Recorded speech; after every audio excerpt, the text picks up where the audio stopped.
আসসালামু আলাইকুম। অবিরাম বাংলা সংবাদে সবাইকে স্বাগত জানাচ্ছি আসিফুর রহমান সাগর। শুরুতেই বিআরবি কেবলস সংবাদ শিরোনাম। 2 দশক পর নিজ জেলা বগুড়ায় তারেক রহমান ঘরের ছেলেকে বরণ করল বগুড়াবাসী। বিকেলে অংশ নেবেন রংপুরের জনসভায়।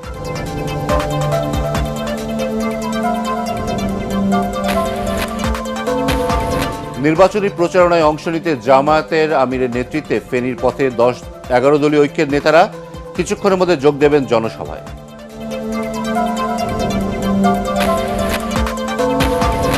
দেশের কারাগারগুলোতে বইছে নির্বাচনী আমেজ। 74টি কারাগারে আজ অনুষ্ঠিত হচ্ছে মক ভোট।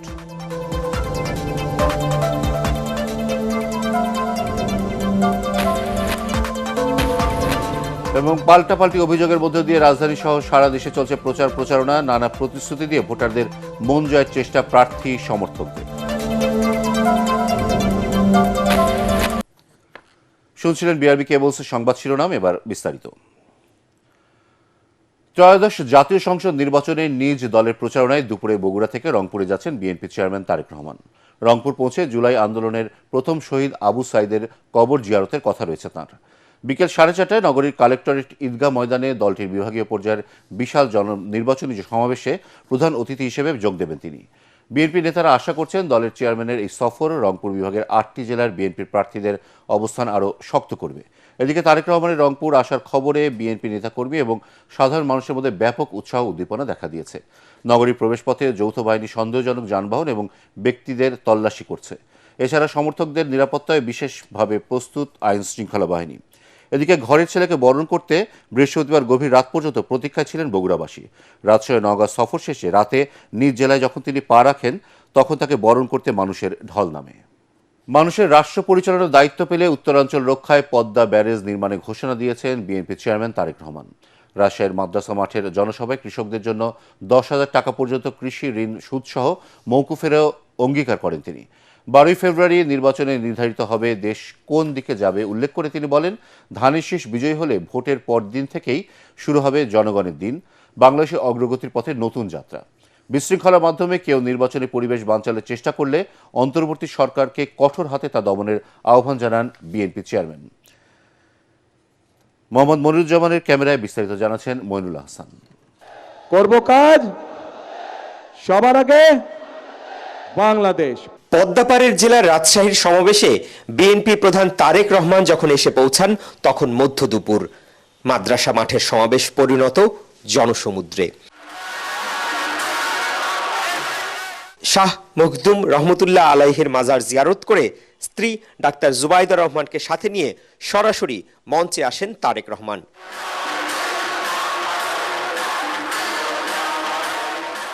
ধানের শীষ আর তারেক রহমানের জয়ধ্বনিতে তখন মুখরিত সমাবেশ প্রাঙ্গণ। 2 দশক পর রাজশাহীর মাটিতে নেতাকর্মী সাধারণ মানুষের অভূতপূর্ব সাড়া পেয়ে উপস্থিত জনতার প্রতি কৃতজ্ঞতা জানান বিএনপি প্রধান। রাজশাহী, চাঁপাইনবাবগঞ্জ, নাটোর থেকে আসা নেতাকর্মীদের উপস্থিতি ছড়িয়ে পড়ে শহরের প্রধান সড়ক থেকে অলিগলি।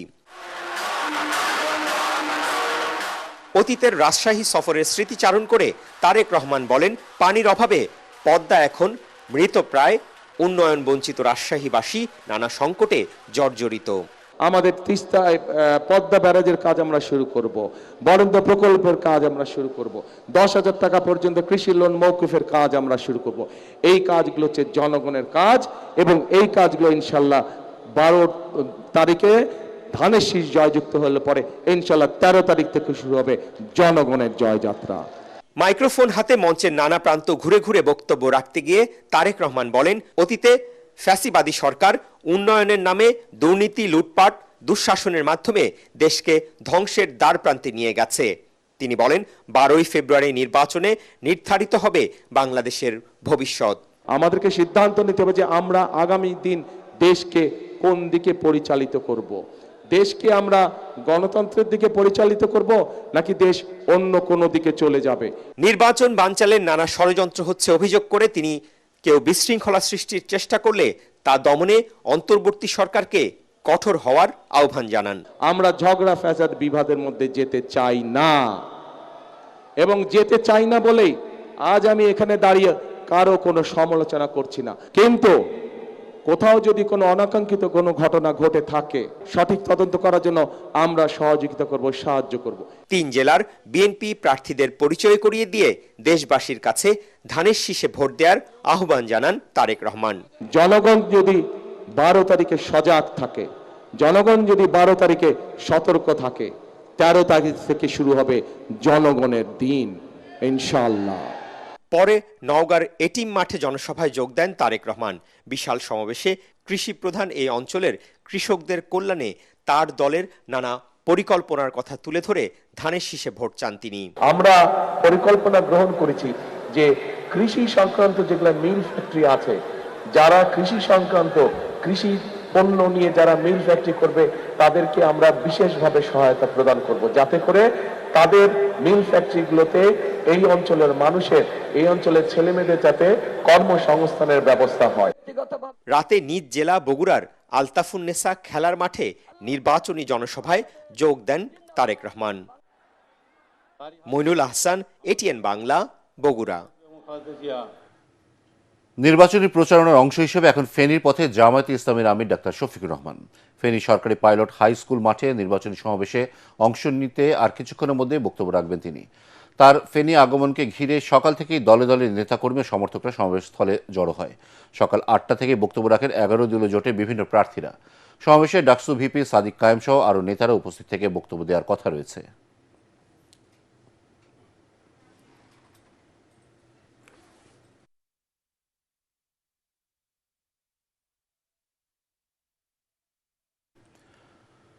সারা দেশের মতো কারাগারগুলোতেও বইছে নির্বাচনী আমেজ। 74টি কারাগারে আজ হচ্ছে মক ভোট। এবারের নির্বাচনে পোস্টাল ব্যালটে গণভোট এবং জাতীয় নির্বাচনে ভোটাধিকার প্রয়োগ করবেন কারাবন্দীরা। ভোট দিতে সাবেক মন্ত্রী, এমপি, সচিব ও সরকারি কর্মকর্তা সহ প্রায় 40 জন ভিআইপি বন্দীর পাশাপাশি মোট 5,960 জন নিবন্ধন করেছেন। এরই মধ্যে সব ধরনের প্রস্তুতিও চূড়ান্ত করেছে কারা কর্তৃপক্ষ। কারাগারে ভোট উৎসব নিয়ে আরও জানাচ্ছেন ইমদাদুল্লাহ বাবু। ত্রয়োদশ জাতীয় সংসদ নির্বাচন ও গণভোট দেশের ইতিহাসে প্রথমবারের মতো 4 দেয়ালে আটক বন্দীদের মধ্যেও এনেছে উৎসবের আমেজ। কেন্দ্রীয় ও জেলা মিলে এবার 71টি কারাগারে হচ্ছে পোস্টাল ভোট। প্রায় 84,000 কারাবন্দীর মধ্যে গণতান্ত্রিক অধিকার প্রয়োগ করতে আবেদন করেছিলেন 6,290 জন। যাচাই বাছাই শেষে নিবন্ধিত হয়েছেন 5,960 জন বন্দী। নিবন্ধিত কারাবন্দীদের মধ্যে পতিত আওয়ামী লীগ সরকারের বেশ কয়েকজন মন্ত্রী, এমপি ও প্রশাসনের আমলাসহ 58 জন রয়েছেন। কারা সূত্র মতে ভোট দিতে নিবন্ধন করেছেন সাবেক মন্ত্রী শাহজাহান খান, আনিসুল হক, ডাক্তার এনামুর রহমান, হাসানুল হক ইনু, রাশেদ খান মেনন, সাদেক খান, আব্দুল আজিজ ও পুলিশের সাবেক আইজি চৌধুরী আবদুল্লাহ আল মামুন সহ অনেকেই। আইজি প্রিজন্স জানিয়েছেন, এজন্য ইসির নির্দেশনা অনুযায়ী কারাগারে তৈরি হয়েছে বুথ ও নজরদারি ব্যবস্থা। সাবেক মন্ত্রী, এমপিদের মধ্যে 40 জনের কিছু অধিক সংখ্যক তারা রেজিস্টার করেছেন। এছাড়া অন্যান্য হাই প্রোফাইল অনেক বন্দী আছেন, তারা রেজিস্টার করেছেন। কারাগারগুলোতে ওই ট্রেনিং খাম এবং ব্যালট এবং ওগুলো আমরা তাদের কাছে পাঠিয়ে দেবো এবং তারা এই এক্সারসাইজ মানে অ্যাকচুয়াল ভোটিংয়ের আগে তারা পুরো জিনিসটা কিন্তু হাতে কলমে দেখবে। প্রার্থীদের সম্পর্কে আমরা কিন্তু ওই যে নির্বাচন কমিশন আমাদেরকে একটা বুকলেট দেবেন পুরো 300 আসনের, ওইটা আমরা কারাগারগুলোতে রাখবো। 3 থেকে 5 তারিখ এই 3 দিনে আমরা ভোটিং কাস্টিংগুলো আমরা করব এবং ডেফিনেটলি এখানে হয়তোবা দেশি বিদেশি অবজারভাররা হয়তোবা সুযোগ পাবেন দেখার জন্য। শুধু তাই নয়, এবারের নির্বাচনে আরও এক ব্যতিক্রম। কারাগারে থেকে ভোটের লড়াইয়ে 2 এমপি প্রার্থী। গোপালগঞ্জ 1 আসন পেতে কারাগারে থেকেই ভোট করছেন স্বতন্ত্র প্রার্থী আশরাফুল আলম শিমুল এবং গণ অধিকার পরিষদ মনোনীত প্রার্থী কিবরিয়া মিয়া। আরপিও অনুসারে উনি এলিজেবল ক্যান্ডিডেট হয়েছেন। যেহেতু আমরা কারাগার থেকে যারা আগ্রহ প্রকাশ করেছেন প্রার্থী হওয়ার জন্য তাদেরকে আমরা ফ্যাসিলিটেট করেছি। তারা ডকুমেন্ট সাইন করে গিয়েছেন, ওকালতনামা অন্যান্য বিষয়গুলো সাইন করেছেন। নির্বাচন বিধি অনুসারে এটা বৈধ, যেহেতু তারা কনভিক্টেড না, তো নিয়ম অনুযায়ী করছেন এবং এটা বাট আপনি যদি প্রচারণার কথা বলেন কারাগারে বসে তার প্রচারণার সুযোগ নেই। ইচ্ছে থাকা সত্ত্বেও এনআইডি ও মোবাইল ফোন নম্বরজনিত সমস্যার কারণে পোস্টাল ভোটের জন্য অধিকাংশ কয়েদি সফলভাবে নিবন্ধন করতে পারেননি। আগামীতে এই কার্যক্রমে আরও বেশি বন্দীদের যুক্ত করতে উদ্যোগ নেয়ার কথা জানিয়েছে কারা কর্তৃপক্ষ। 4,500-এর অধিক কারা কর্মকর্তা কর্মচারী কিন্তু পোস্টাল ব্যালটের জন্য অপ্ট করেছে। তো আমি নিজেও পোস্টাল ব্যালটের জন্য অ্যাপ্লাই করেছি। ইমদাদুল্লাহ বাবু, এটিএন বাংলা, ঢাকা। রাজধানীতে জমে উঠেছে নির্বাচনী প্রচারণা। সকাল থেকেই পাড়া, মহল্লা, বাজার, রাস্তাঘাট সহ বিভিন্ন স্থানে গণসংযোগ করছেন প্রার্থীরা। অভিযোগ পাল্টা অভিযোগে একদিকে যেমন সরগরম নির্বাচনের মাঠ, তেমনি ভোটারদের কাছেও তুলে ধরছেন নির্বাচনী প্রতিশ্রুতির রূপরেখা। জামিল হাসান শান্ত রিপোর্টে বিস্তারিত।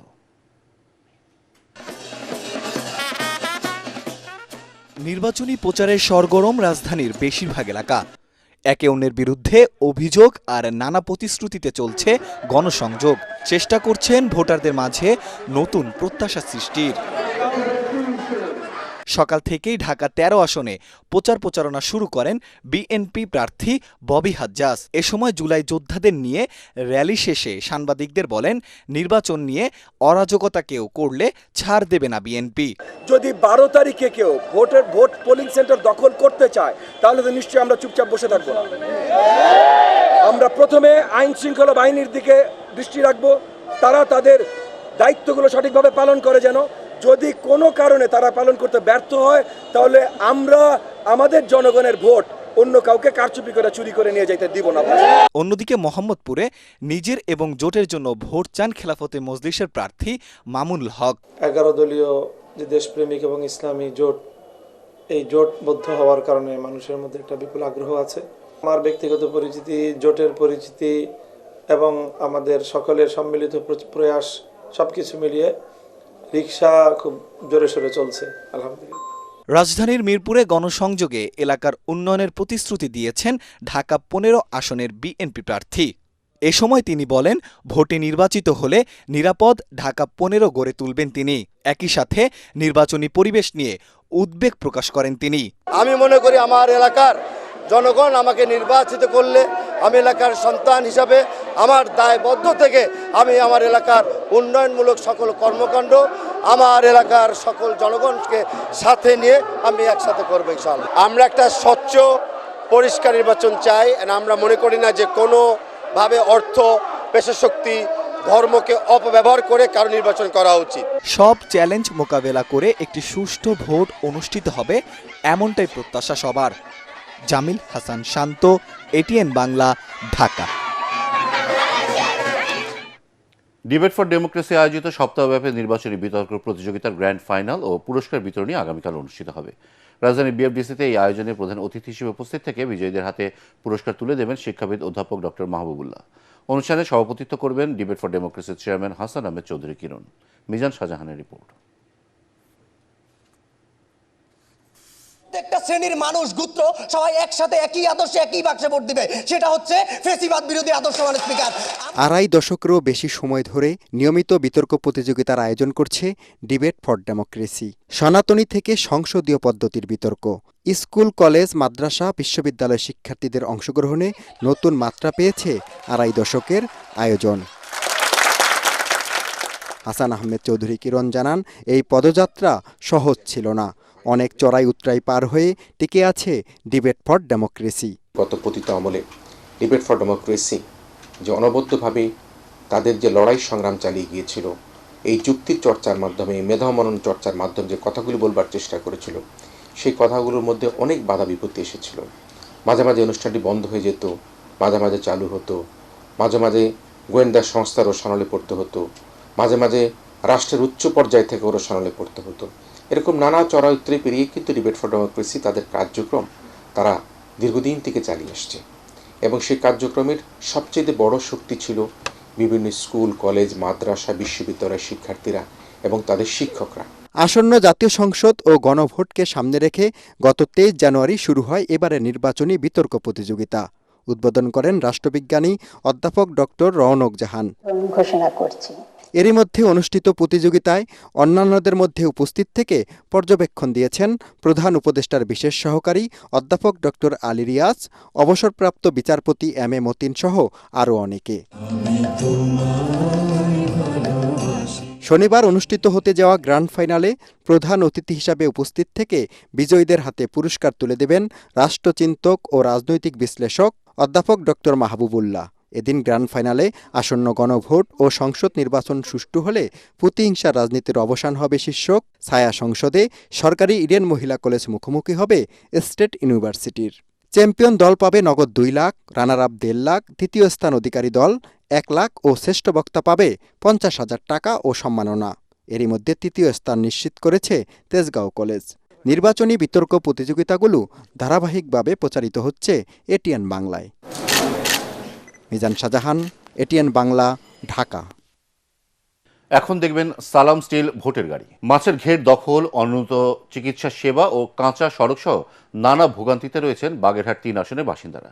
এখানকার ভোটাররা বলছেন বিগত আমলে কোনো সরকারই তাদের এই সমস্যা সমাধানে কোনো উদ্যোগ নেয়নি। তাই এবারের নির্বাচনে তারা একজন যোগ্য প্রার্থীকে ভোট দিতে চান, যিনি এসব সমস্যা সমাধানে কাজ করবেন। এহসানুল গনি স্বজনের ক্যামেরায় বিস্তারিত জানাচ্ছেন খায়রুল ইসলাম। রামপাল ও মংলা উপজেলা নিয়ে গঠিত বাগেরহাট 3 আসন। এই আসনটিতে ইউনিয়ন রয়েছে 16টি। 2,66,884 জন ভোটারের এই আসনটির মানুষের প্রধান জীবিকার মাধ্যম হচ্ছে মৎস্য চাষ। তবে ক্ষমতাসীন দখলদারদের কাছে জিম্মি এখানকার মৎস্য চাষিরা। স্থানীয় বাসিন্দারা বলছেন, ক্ষমতা বদল হলেও এখানে বদলায়নি দখলদারিত্ব। বনদস্যুকে ফিরিয়ে আনতে পারবে, সন্ত্রাসী কমাতে পারবে, চাঁদাবাদ মুক্ত করতে পারবে, আমরা সেই ধরনের প্রার্থী চাচ্ছি। এখানে একজন সৎ, যোগ্য, শিক্ষিত, স্মার্ট প্রার্থী চাই। আমরা তো ভালো এমপি চাই, যাতে গরিব মানুষ যাতে আমরা আশ্রয় পাই। বাগেরহাট 3 আসনকে উন্নয়নের রোল মডেল হিসেবে তৈরি করার প্রতিশ্রুতি দিয়ে নির্বাচনী প্রচারণা চালাচ্ছেন বিএনপির মনোনীত প্রার্থী শেখ ফরিদুল ইসলাম। মানবিক বাংলাদেশ করব বা সাম্যের বাংলাদেশ করব বা বিএনপি প্রতিহিংসা প্রতিশোধের রাজনীতি করবে না, এবং আমরা চেষ্টা করব সব দল, মত, ধর্ম, বর্ণ নির্বিশেষে সবাইকে নিয়ে এই জনভোটটা করার জন্য। নির্বাচনী প্রচারণায় একটি দলের পক্ষ থেকে নানা ধরনের বাধার সম্মুখীন হচ্ছে বলে অভিযোগ করেন জামায়াত প্রার্থী আব্দুল ওয়াদুদ শেখ। প্রতিপক্ষ তাদের কাজ করছে, কিন্তু 5 সালের পরে এই পর্যন্ত যে কাজগুলো তারা করেছে এটা তারাই ভালো জানে, জনগণও ভালো জানে। এই জন্য অনেক ক্ষেত্রে সাধারণ মানুষ তাদের থেকে মুখ ফিরিয়ে নেবে এবং আমাদের দিকেই তারা ধাবিত হবে, ঠান্ডা মাথায় তারা ভোট দেবে। ভোটাররা বলছেন, বিএনপি ও জামায়াত মনোনীত এই 2 প্রার্থীর মধ্যে নির্বাচনে হাড্ডাহাড্ডি লড়াই হবে। খায়রুল ইসলাম, এটিএন বাংলা, বাগেরহাট। সালাম স্টিল ভোটের গাড়ি নিয়ে সিলেটে আছেন সহকর্মী মনির হোসেন তপু। তিনি জানাচ্ছেন সেখানকার নির্বাচনী প্রচারণার খবর। সালাম স্টিল ভোটের গাড়ি নিয়ে আমরা আছি পূর্ণভূমি সিলেটে। জেলার 6টি আসনে যারা প্রার্থী রয়েছেন তারা বিনা বাধায় তাদের প্রচারণা চালাচ্ছেন, ছুটছেন ভোটারদের কাছে। তবে ভোটাররা বলছেন, এই অঞ্চলে শিল্প কলকারখানার অভাবের কারণে এখানে কর্মসংস্থানের ব্যাপক ঘাটতি রয়েছে। তাই তারা দাবি করছেন, যিনি এই অঞ্চল থেকে যারা এখান থেকে নির্বাচিত হবেন তারা যেন এই অঞ্চলে শিল্প কলকারখানা গড়ে তুলে কর্মসংস্থানের সৃষ্টি করেন। একই সাথে এখানে যারা অনেক প্রবাসী ভোটার যারা রয়েছেন তারাও দলে দলে ফিরছেন দেশে, এবং তারা বলছেন যে এত বছরের যে ত্যাগ তিতিক্ষা রয়েছে সেই বঞ্চনা থেকে তারা মুক্তি চান, এবং তারা চাচ্ছেন আগামী 12 ফেব্রুয়ারি ত্রয়োদশ জাতীয় সংসদ নির্বাচনে তারা তাদের যেন ভোটাধিকার প্রয়োগ করতে পারেন, সেজন্য সুষ্ঠু পরিবেশ নিশ্চিতের দাবি জানিয়েছেন তারা। সালাম স্টিল ভোটের গাড়ি নিয়ে এই ছিল আমার কাছে সবশেষ। শেরপুরের নির্বাচনী প্রচারণা খবর জানাচ্ছেন প্রতিনিধি আব্দুর রহিম বাদল। সালাম স্টিল ভোটের গাড়ি নিয়ে আমি এখন দাঁড়িয়ে আছি শেরপুর সদর 1 আসনের শেরপুর কেন্দ্রীয় শহীদ মিনারে। শেরপুরে 3টি সংসদীয় আসন রয়েছে। এখানে মোট ভোটার সংখ্যা হচ্ছে 13,03,899 জন, পুরুষ ভোটার 6,45,324 জন এবং নারী ভোটার 6,85,560 জন। হিজড়া ভোটার রয়েছে এখানে 15 জন। তো এখানে মোট এই জেলার 3টি নির্বাচনী আসনে 52টি ইউনিয়ন, 4টি পৌরসভা, 678টি গ্রাম রয়েছে। এখানে মোট ভোট কেন্দ্রের সংখ্যা রয়েছে 427টি, ভোট কক্ষের সংখ্যা 2,439টি।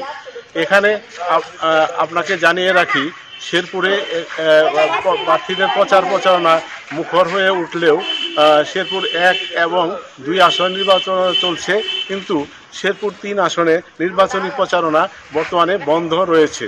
এখানে গত বুধবার নির্বাচনী ইশতেহার ঘোষণাকে কেন্দ্র করে ঝিনাইগাতি মিনি স্টেডিয়ামে নির্বাচনী সহিংসতায় জামাত এবং বিএনপির হামলায় শ্রীবর্দী জামাতের সেক্রেটারি রেজাউল করিম নিহত হওয়ার পর থেকে এখানে থমথমে পরিবেশ বিরাজ করায় এখানে নির্বাচনী প্রচারণা আপাতত বন্ধ রয়েছে। সালাম স্টিল ভোটের গাড়ি নিয়ে জামালপুরের নির্বাচনের প্রচারণা খবর জানাচ্ছেন প্রতিনিধি লুৎফর রহমান। সালাম স্টিল ভোটের গাড়ি নিয়ে আমি এখন আছি জামালপুর 5 সদর আসনের শহরের স্টেশন রোড এলাকায়। জামালপুরের 5টি সংসদীয় আসনে মোট 31 জন প্রার্থী নির্বাচনে প্রতিদ্বন্দ্বিতা করছেন। প্রতিদ্বন্দ্বী প্রার্থীরা প্রতীক বরাদ্দের পর থেকেই সকাল থেকে গভীর রাত পর্যন্ত ভোটারদের বাড়ি বাড়ি ঘুরছেন প্রার্থীরা উন্নয়নের নানান প্রতিশ্রুতি দিয়ে যাচ্ছেন। তবে ভোটাররা চাচ্ছেন যে প্রার্থীর মাধ্যমে এলাকার সন্ত্রাস, মাদক নির্মূল সহ সব ধরনের উন্নয়ন কর্মকাণ্ড সাধন করা সম্ভব হবে, সেই রকম একজন প্রার্থীকে এবারে নির্বাচনে তারা ভোট দিতে চান। সালাম স্টিল ভোটের গাড়ি নিয়ে জামালপুর থেকে এই ছিল আমার কাছে নির্বাচনের সর্বশেষ। এবার সন্ধানী লাইফ ইন্স্যুরেন্স আন্তর্জাতিক সংবাদ।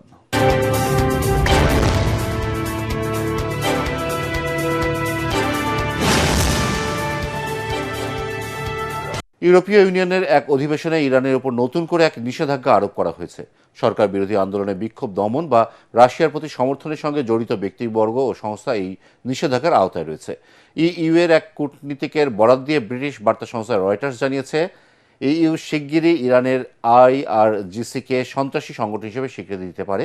এতে IS ও আল কায়দার মতো আন্তর্জাতিক সন্ত্রাসী সংগঠনের সমপর্যায়ে বিবেচিত হবে। যদিও ফ্রান্স সহ কয়েকটি দেশ আগে এই সিদ্ধান্তের বিরোধিতা করলেও সম্প্রতি তারা সমর্থন জানিয়েছে।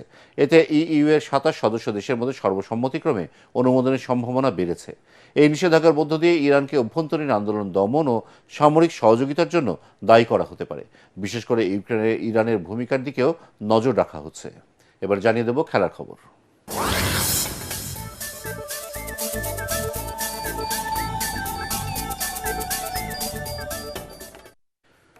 সিরিজের প্রথম টি-20তে অস্ট্রেলিয়াকে 22 রানে হারিয়েছে পাকিস্তান। 2018 সালের অক্টোবরে অস্ট্রেলিয়ার সাথে টি-20 ম্যাচ জেতার দীর্ঘ 7 বছর পর অবশেষে জয়ের দেখা পেল সালমান আলী আগার দল। লাহোরের গাদ্দাফি স্টেডিয়ামে চলমান এই সিরিজে বিশ্বকাপ স্কোয়াডের 5 জনকে রাখেনি অস্ট্রেলিয়া। এছাড়া প্রথম টি-20-র একাদশে ছিলেন না নিয়মিত অধিনায়ক মিচেল মার্শ ও জশ ইংলিশ। টস জিতে আগে ব্যাট করতে নেমে 169 রান করে পাকিস্তান। জবাবে ব্যাট করতে নেমে 146 রানেই গুটিয়ে যায় অস্ট্রেলিয়া। সাইম আইয়ুব 40 রানের পর স্পিন ঘূর্ণিতে 2 উইকেট নিয়ে ম্যাচ সেরা হয়েছেন। শেষ করার আগে বিআরবি কেবলস সংবাদ শিরোনাম আরও একবার। 2 দশক পর নিজ জেলা বগুড়ায় তারেক রহমান ঘরের ছেলেকে বরণ করল বগুড়াবাসী। বিকেলে অংশ নেবেন রংপুরের জনসভায়।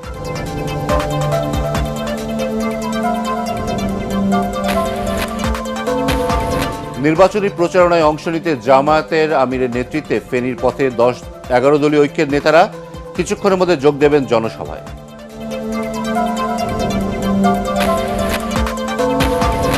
দেশের কারাগারগুলোতে বইছে নির্বাচনী আমেজ। 74টি কারাগারে আজ অনুষ্ঠিত হচ্ছে মক ভোট।